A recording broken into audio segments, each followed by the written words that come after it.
making sure that you're always in alignment, and then also having the courage to leave when that alignment ends and when you start diverging, because there's only so much talking you can do. There's only so much mobilizing, because then it takes away from what you're here to do. Hey guys, welcome back to yet another episode of Get Corporate Ready. And you're joining us once again on an episode of Suits and Stories. This is exactly the place you want to be as a young professional, because this is where you're going to hear inspiring stories about different young professionals that are in different industries that just have gone through the journey ahead of you, right? And can share anecdotes about where they are right now in their career, what it took to get there. So let's get started. Today, I've got Nonkululeko Zondo. This woman is amazing, guys. Like, I think, when I first met her, I was like, yay. When you talk about someone that's accomplished, that is just multi-dimensional, So I thought it was so important for us to have a conversation with her today. She's obviously in the legal space, but I want her to share a little bit of her story, her background in terms of what she's done, what other things she did outside of law, and then we'll get into some really interesting questions thereafter. So Nonku, welcome. And super excited to be chatting to you today. Thank you for having me. There's a key question I wanted to ask you, right? Quickfire anecdote, where you can just share your favorite movie, book, song. Oh, gosh. I'd have to say my favorite song, a piano song. A piano song. I'm a piano song. Don't judge me. I'm a piano song. Impilo Yase Sentin by the late Umpura.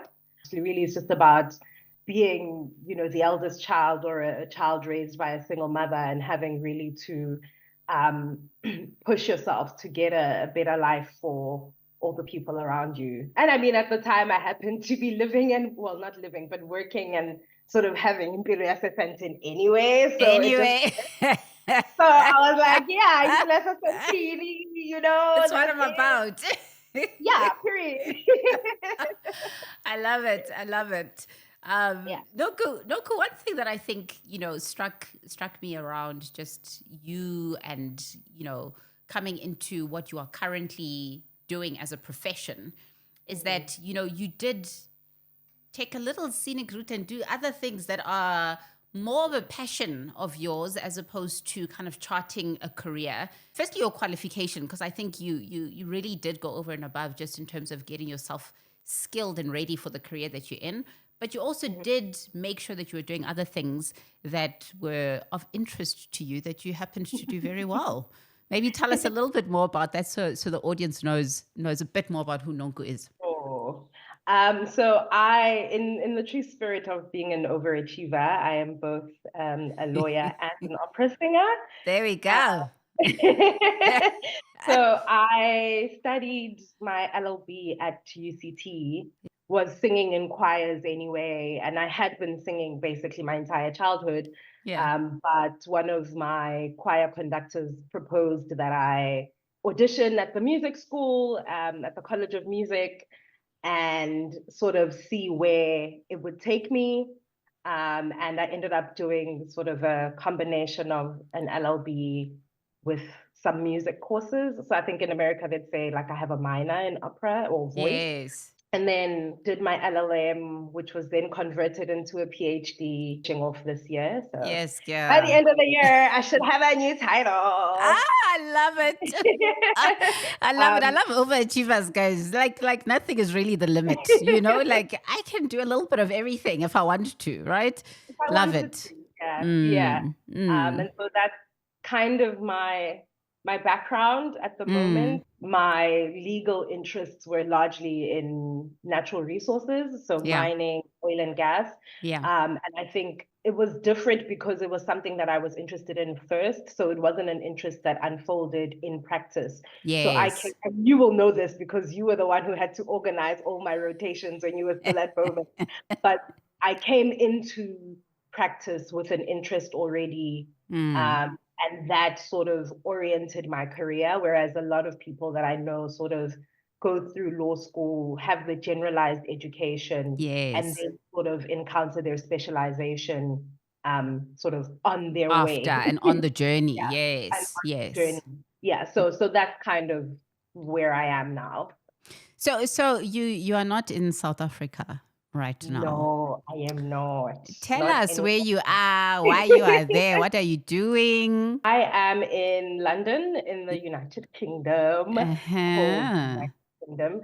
I left South Africa at the start of 2022 Yes. to join a magic circle law firm, largely to practice mergers and acquisitions, but focusing on oil and gas. Since 2022, I've now moved to another firm. So now I specialize in energy transactions and projects. You have just continued with this thing, yeah, energy and oil, I and like it's been have. a passion and it's stayed a passion.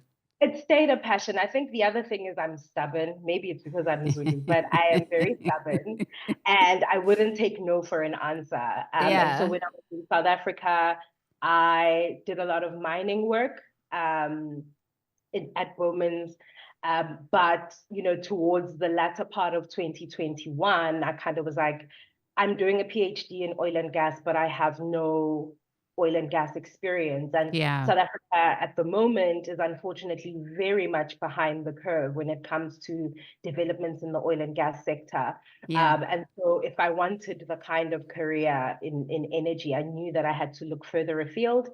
The adventures took me to the UK. I love But it. now I'm in a space where my PhD research is coming to life, but also Yes.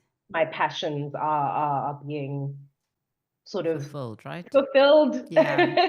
Yeah. And so now I'm in the UK. I live here. Yes. This is home This is now, which is home.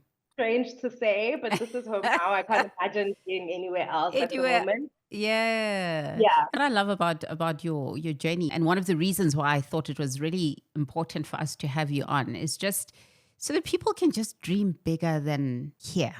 Right. And I'm not at all like encouraging people, everyone must leave, whatever.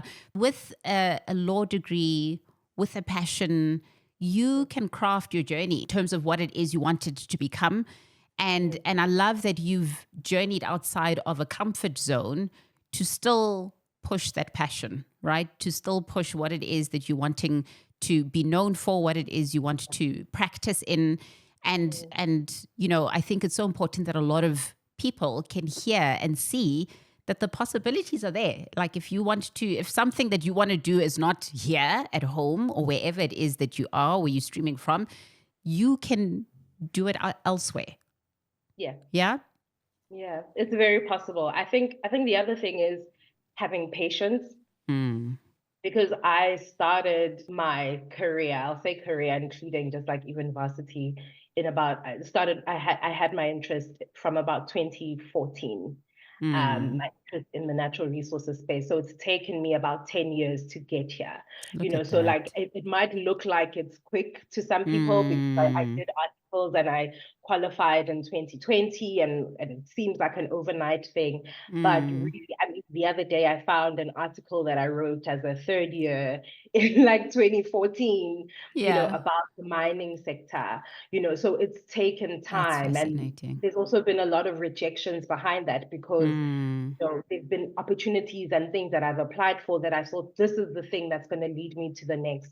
This is the thing that's going to help me unpack and unfold my interest in a more global way. And I've had over hundreds of no's. I've got a folder. I keep every single one of my rejections. Really? Why do you do that?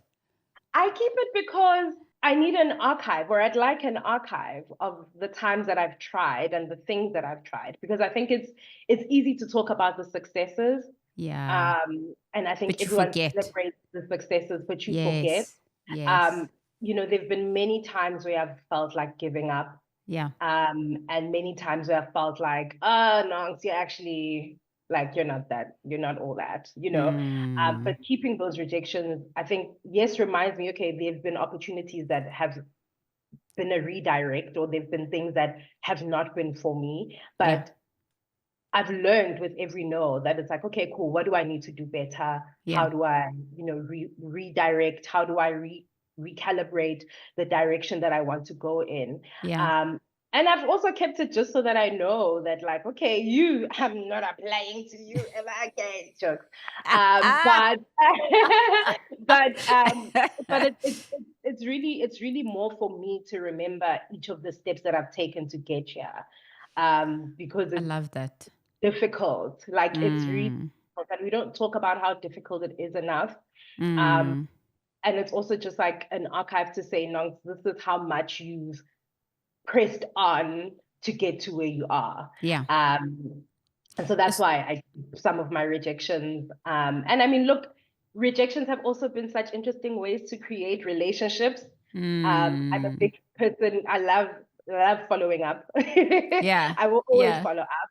And so some of the interesting relationships that I have professionally have actually come out of my rejections, have come Mm, out of the places that have said no, because mm, I've had the courage to call back and say, hey, sorry, I know this is not what you typically do, but can you give me 5-10 minutes to tell me why my application wasn't successful? Is there something that mm. I doing? How do I redirect? And so a lot of the redirection has also come from the very people who've rejected me for opportunities. There've been some who said, actually, we think you're too qualified for this. We don't think you should be. Mm, Actually, mm. I know someone who can put you, put you, In in the contact right with the place, right, can yes. link you up. And a lot of that has come from those rejections. And so I've had to learn how to look past the no's, and sort of learn how to take them in my stride. I love that, Nonku. It's such a critical point that you've given right now, just around seeing no's as redirection, right? First and foremost, that a no is not you will never again get an opportunity. No, it's just an opportunity for you to say, okay, where else, right? But also just to acknowledge that, going through your career is not a one-way up stream, right? You're going to encounter dips, you're going to encounter a lot of no's. But the greatest people, the greatest inventors encountered tons of no's before they got that Yeah. big break, right? So it's about embracing and knowing that that's what's going to happen, but also just embracing it and taking it in its stride to get to where you want to be.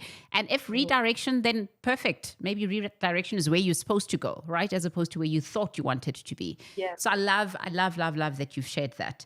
One thing that I wanted to just touch on quickly, just with regards to workplace dynamics as a whole. I think one thing I've been asking a lot of the guests was around being a young professional in the workplace, in corporate. There's so much that hasn't changed about corporate, right? But there's also a lot of corporates that are doing great things in terms of just, aspiring to do, to create workspaces that are a lot more inclusive, right? That are a lot more kind of thinking more about the person first as opposed to the bottom line, right? But within that, I really want the audience to also just understand from different people's perspectives what is the key challenging thing that they went through in the workplace. And if you had to change something or you were to change something about the workplace, what would that one thing be? I don't think I experienced a lot of the challenges directly.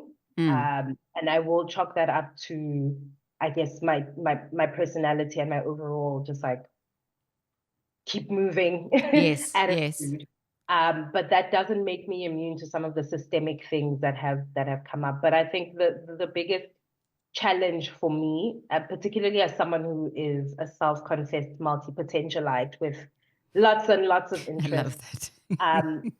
the biggest challenge has been resisting being put in a box Yes. and resisting being made to specialize or beg. Yes. You know, Yes. and so I've spent a lot of my career, I think, I want to say managing up or Yeah. conditioning the people Yeah. who are in charge of my experience and my work, to understand that I am both an attorney and an artist. Yes. And so Yes. working to find ways to exist as both those things, um, without necessarily compromising the quality of my work and Mm. how much I put into my day job Mm. effectively. The pandemic, COVID really changed people's mentality around Yeah.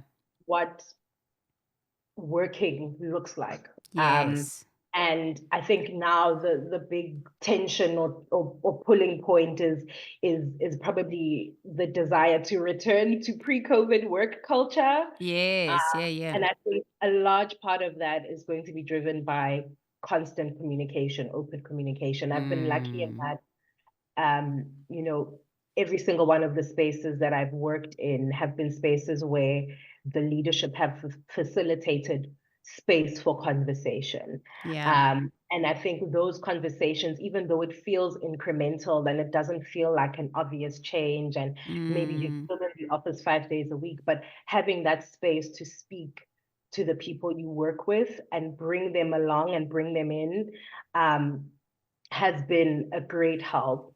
And advocating to keep speaking, right? And advocating to have that room to speak has been a great help. I think it may not change things in the short term, but in the long run, I don't think, you know, if enough of us start speaking about the challenges that we're facing in the workspace, whether it's challenges around adjustment, things that we need to show up more bravely, with a bit more vulnerability, having that ability to curate that kind of space means that leadership won't be making decisions in a vacuum. And if they do make those decisions in a vacuum, then there's a record, and you know those are with records. There's a record that we've had these conversations and that we've put it out there, and then afterwards, as a professional in your individual capacity, it's up to you to then decide, actually, then this doesn't work for me, and leave. I am not above leaving. I think it's important to share the vision with the spaces that you work in. And I'm a corporate girly. I've always been a corporate girly. So I understand business needs, and I try as much as I can to work in spaces that are in alignment with my overall career goals, because again, my career, I've started thinking of my career as a 60-year project, as a 40-year project, right? Yeah. Because 30 under 30, you know, because the other thing that kills young professionals is that we all want to be 30 under 30. We want to be, you know, whereas, you know, having more patience with the fact that this part sucks. It sucks in the beginning, particularly if you're, you know, as a lawyer doing your articles and in the first couple of years, but making sure that you're always in alignment, and then also having the courage to leave when that alignment ends and when you start diverging, because there's only so much talking you can do. There's only so much mobilizing, because then it takes away from what you're here to do, you know. But your counterparts aren't having the same conversations. They're coming in their 1,900 hours and they're going, but you're trying to build your 1,900 hours and then trying to have the conversations around change, and you're trying to advocate for good workspace, and it's like there's a give and take. So there's a give and take. There's a give and take. So you'll also need to be honest with yourself and frank with yourself about when the business relationship diverges. Yeah, and that's okay, you know. I love that. Learning to leave well, like now you've hit the nail on the head. It's not just about having the courage to leave is important, and so critical, but how you leave is even more important than that, right? Because the relationships, like you said in the beginning, you're there to build relationships. So whether you're building them through rejection emails, or whether you're building them through, you've been at a space, there's no longer alignment between what you want and what the business wants of you, and now it's time to leave. How you leave is important, because you never know where your career takes you, right? So burning bridges is just a no-no. It's something that you must never even do. Maybe in your personal life, maybe that works for you, but maybe when it comes to your career, I think leaving well is so important. I mean, I still have very close relationships with the people at Bowman. In fact, there are some of the people who I call first, you know, when something you want to check something. When I'm not sure, when I need advice, there's the people I call first. There's the people I say, listen, this has happened. I'm not sure what to do.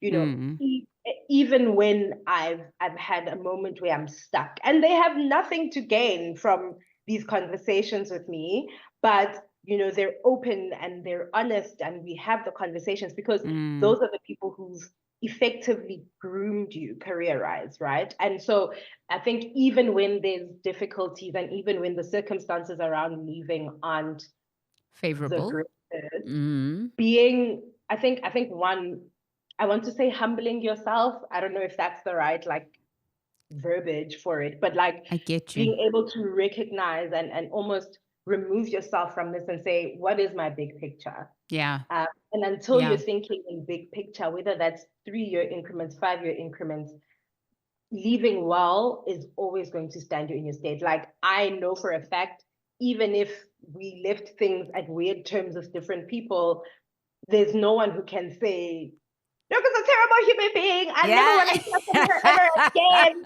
Let's blacklist her. Let's do this, let's do that. And I mean, look, it does help that my own values are, wanting to be excellent, wanting to be kind, wanting to be compassionate. But, yeah, so that really keeps me dropping honest. the gems. Yeah. Dropping the gems. Listen, I had so many other questions to ask you just around a piece of advice you'd give someone and where to for your career, but you have covered alles. I think you've dropped so many gems just in this last kind of segment as well. Key takeaways for people to really go home, think about it a little bit around where you are in your career, what's keeping you stuck, why are previous doors not open? Like, let's ask ourselves those questions. How did we leave, right? And just in terms of where you're going now, I think you've got a vision for where you are currently. You're working on your PhD, almost about to end. How far? I've actually submitted to my supervisor, so I'm just waiting for comments. There and then we go. We mark, and then September it's graduation. We are done. Graduation again. Third time graduation. This girl graduated undergrad, postgrad, like masters, now PhD. Like, guys, if you're not inspired by her story, like, I really don't know what else there is for you to be inspired by, right? So for those of you looking to get into legal, feeling stuck in your legal career, not knowing whether you should still push your passion or not, take guidance from the conversation today. Take guidance and tips from what Nonku has shared. The world is your oyster, guys. We live in a digital era right now. We live in a one world era where anything is possible for you if that's what you want to do. And if you get no's, it's a redirection, right? Keep your no's. File them if you want to file them like Nonku does, right? And just see it as part of the journey, but not something that should stop you from really aspiring towards your ultimate career goals. Nonku, thank you so much for your time. I appreciate that you took out the time to stream in and have this conversation with us, and looking forward to seeing you graduate and do so many big things in your career. Well done on how far you've been, and really, really appreciate you. Thank you for having me. I hope everyone who's listening takes a page out of my book. I'm going to be cheeky and leave some final parting words, which are nothing that you will miss you, and everything you want wants you. So love it. Take that as you will. Love it. Thanks, Nonku. Much appreciated. Thank you, guys. Tune in next time for the next episode of Suits and Stories.